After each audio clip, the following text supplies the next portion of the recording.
All right, Sarah, we discussed this a little earlier, and these guys got a little fired up that he wasn't being completely honest. You buying that Danny Ainge doesn't care that LeBron left the Eastern Conference? No, I love Danny Ainge. I know you love Danny Ainge. We all love Danny Ainge. He's got moxie. He's made incredible decisions. Who has been to the finals the last 8 years? LeBron James. That means Danny Ainge and his team have not been to the finals for more than the last 8 years. But winning the Eastern Conference is still a step. Getting through LeBron James to get to a team, let's say again, it is the Golden State Warriors, that matters. So, no, I don't buy that he believes that. I do think Danny Ainge, maybe in his head or his mind, that's the way he thinks about it. And, of course, what you're thinking about is ultimately winning a title and that being your goal. But it starts, especially with a young team, of getting to the finals. And with LeBron James gone, I imagine every executive, every coach, every staff is celebrating that LeBron James went to the last 8 years, there is no team that has been eliminated more in the playoffs by no other player than the Celtics have than with LeBron. Like, that's both conferences, that's all players, there's no team that has had one player stand. We talk about the Raptors. Oh, they can't get past LeBron. Last 8 years, the Raptors lost LeBron 3 times. Right. Celtics have lost LeBron 5 times. One time, they ended up a year later tearing the whole thing down and deciding we're going to play for the future. They then build it up quicker than possible. They still can't get past LeBron. They take LeBron's best teammate, and the guy they trade to him is not even on the team once they play again, and they still can't get past LeBron. Like, of course, the idea that to win a championship now, because of the way the playoffs are set up, you only have to beat LeBron or the Warriors, as opposed to LeBron and the Warriors, is a tremendous relief. And, like, do I believe him when he said at the very beginning of the clip, I don't understand the question? The question was, what was your reaction when LeBron left? Like, that was a very basic question. That's a very simple question.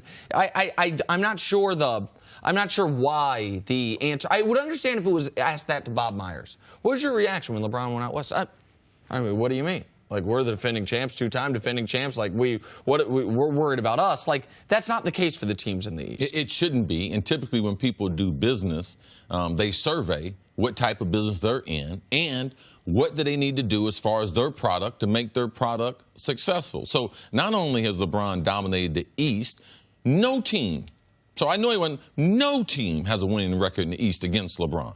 So if all of them said what Danny Ainge is saying, they'd be lying. When we established this show, we looked at the best sports shows out there, that being in radio and in television, in our time slot and around the clock. The reason why we put the team together for which we did, with Nick's experience as a young up-and-coming broadcaster, Jenna with her being successful in the morning hour, and with me, I had a previous job in the morning in this time slot. So we would be like, oh, we created this show, but we didn't look at our competitors. We didn't look at the competition. You would be naive. And the chances of being successful, I believe that your rate goes down. So the Celtics believe they should have made it to the finals last year.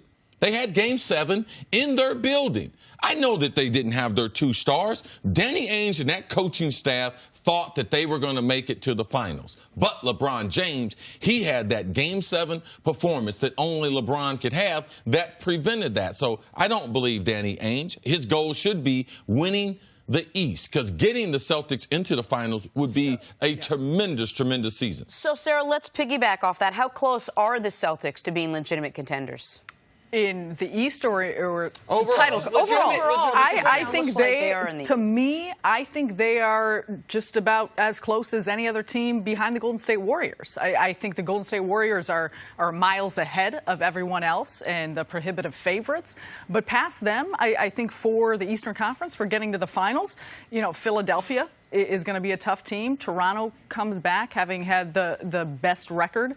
But I think that Boston, especially seeing the additions of Kyrie Irving, Gordon Hayward, how they fit in, Jason Tatum with another year, the type of experience. I mean, you mentioned them believing they should have got to the finals. Think about the experience they got throughout the course of the last postseason. So I don't believe anyone is close to Golden State. But after that, I would put them with anyone else. Houston definitely took a step back. So you'd have to look at the 2 teams in the East, that being the Celtics and the 76ers. Nick believes the 76ers will be better. Okay, no problem. The Celtics got two prominent players that will be coming back. I believe Warriors, Celtics, and then potentially Philadelphia and Houston as far as the NBA rank. I think the Boston Celtics right now are the second best team in the NBA. It's tough to have any are they a contender discussion because of what Sarah said. It feels like the Warriors are miles ahead of everybody. But if we have the discussion like this, let's just pretend for a moment we know the Warriors don't win the title next year. Who's the champion? Now, we all feel like we know the Warriors probably are going to win the title. But let's say that were to happen. I think Houston is still the closest. I think Houston, by the way, yesterday they added James Ennis, who I think people say, who is that? I think he'll fill Luke Richard-Mbamute's role just fine. They still have to fill the void by Trevor Ariza, but I think Houston was still, they were far and away the second best team. They were the only team that was close to Golden State last year. So I think Houston's still there. You're right. I'm betting on Philly. I know that the Celtics have 2 stars coming back. I think Philly has 2 stars that will get markedly better next year. And I don't know. I think adding Kyrie and Gordon Hayward would have more of an impact on most teams than it will have on Boston, only because they are so well coached, they have such good depth, and they were so good defensively last year. Like, you're not going to get better than #1 defense. Imagine how much better their second unit's going to be going against your second unit. Imagine how much better they're going to be at point guard than Philadelphia is going to be at point guard. So between the point guard, the head coach, and the second unit, I believe that the Celtics, they are the team to beat. Sure, and I don't know that they're going to be better than Philly at point guard at all, much less much better. If Ben Simmons is the point guard next year, as I believe he is. But that's, again, we don't have to have the Ben Simmons debate right now. The point that, but even with that said, the Celtics' worst case scenario are the 4th best team in the league going into next season. Like, you can make the argument they're the second best team. So if there are contenders other than the Warriors, they have to be on that list. Yeah, without a doubt. And you mentioned the point. Like, I think, too, you talk about defensively what Boston did. Where they hit troubles throughout the course of the postseason was offensively. Yes. And their inability to score the getting basketball. stagnant. So you add Kyrie Irving, you add Gordon Hayward. Like, that's exactly what they bring to the table.